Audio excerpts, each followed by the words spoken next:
Anita states that the damsel in distress trope disempowers female characters and robs them of the chance to be heroes in their own right. The big problem I have with this statement is its implication that a single act of misfortune upon a female character somehow disempowers her entire being and invalidates any opportunities to be considered a hero. A character may face an instance of turmoil in which she must await the aid of her male companion, but that should not make her any less important. By implying that actions upon a character are an appropriate measure to gauge their worth, you deny all of their other aspects from consideration when evaluating their importance. Anita repeatedly states that the damsel in distress trope is a negative one because she believes it disempowers women, but isn't that only based on her own perception of what makes an important character? If she views strength and physical capabilities as the only measures of importance, then yes, they are by that definition disempowered. But what if we view a character's importance as something more than just a physical attribute? What if we see strength not as a physical capability, but rather the determination not to give up hope in times of great distress?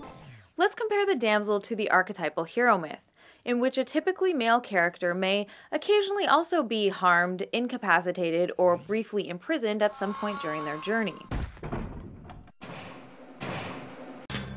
In these situations, the character relies on their intelligence, cunning, and skill to engineer their own escape. That's better. Or, just punching a hole in the prison wall works too. The point is, they're ultimately able to gain back their own freedom. In fact, that process of overcoming the ordeal is an important step in the protagonist's transformation into a heroic figure. A damseled woman, on the other hand, is shown as incapable of escaping the predicament on her own, and then must wait for a savior to come and do it for her. In this way, the damsel's ordeal is not her own. Instead, it's framed as a trial for the hero to overcome. Consequently, the trope robs women in peril from the opportunity of being the architects of their own escape, and therefore prevents them from becoming archetypal heroes themselves. What if we view those who have to rely on others for safety as brave individuals, rather than calling them victims? And if implying that being a victim overshadows all other positive traits of a character, what message are you truly sending? That times of turmoil will negate all positive traits you have? That you ought to be recognized as a victim above all else, despite the importance you hold in the eyes of everyone around you? Remember that as a trope, the damsel in distress is a plot device used by writers, and not necessarily always just a one-dimensional character type entirely defined by victimhood. Now and then, damseled characters may be well-written, funny, dynamic, or likable. I'm just trying to set you on fire through this stupid hat! What a delightfully mean little brain you have! However, this extra character development tends to make their eventual disempowerment all the more frustrating. And Anita, as complex of a character as Princess Zelda is, as a character with so much rich history and one of the most positive female characters in gaming that exists, I couldn't understand why so much of your expose focused on her as a negative example of your trope. However, it must be said that not all damsels are created equal, and Zelda is occasionally given a more active or integral role to play than her counterpart in the Mushroom Kingdom. Unlike Peach, Zelda is not completely defined by her role as Ganondorf's perpetual kidnap victim, and in a few later games, she even rides the line between damsel and sidekick. You nearly disregarded everything her character is simply because she happens to face a different type of turmoil than her male counterpart.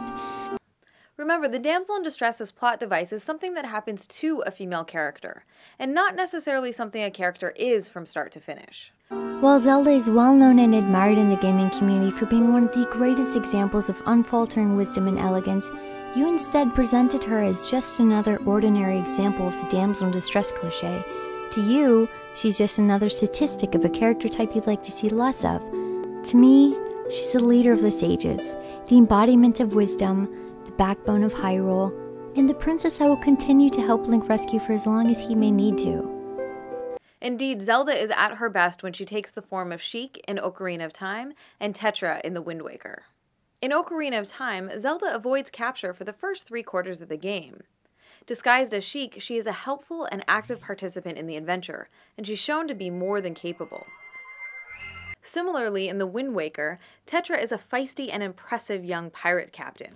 But as soon as she's revealed to be and transformed into her more stereotypically feminine form of Princess Zelda, she's told that she's no longer allowed to accompany Link on the adventure because it's suddenly too dangerous for her.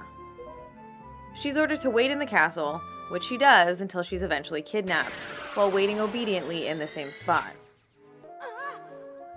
It is noteworthy that in the very last stage of the boss battle, she does help Link fight Ganondorf for a few brief minutes, which is a refreshing change. My immediate concern with the project was that she approached this topic with the intention of finding material that would support her pre-existing conclusions rather than first examining the evidence and then making her case.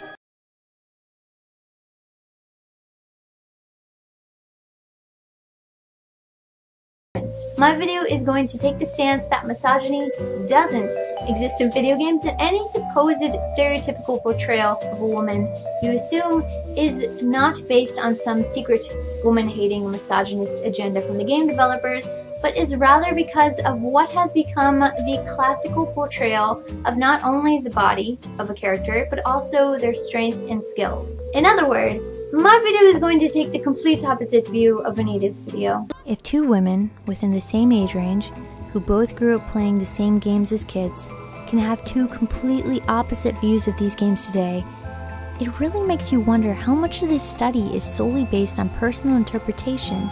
Do you think Robin Williams would have named his beloved daughter after Princess Zelda if she is universally interpreted and understood as a weak character?